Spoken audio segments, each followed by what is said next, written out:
Hi everyone, welcome back to this channel. On today's tutorial, I'm gonna show you how to delete Google Play Store app history. So here I've already on the Google Play Store apps, and in here, if you want to delete the history, you can just go to your profile icon at the top right and then click on Manage Apps and Device, and then after that click on Manage, and here at the Install, click on the Install tags, and here you'll find there is a not installed apps.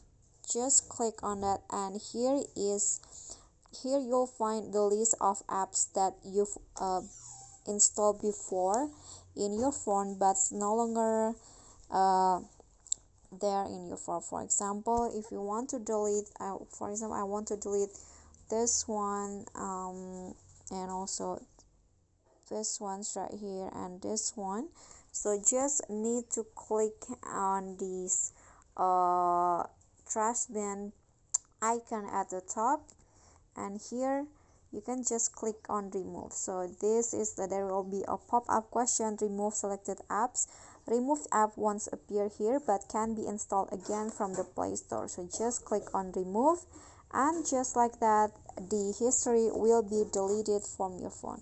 Okay guys, so that's all from me. Thank you guys so much for watching. If you enjoyed the video, please give me a like and smash that subscribe button down there, and also don't forget to leave a comment. That's it from me today. See you guys next time.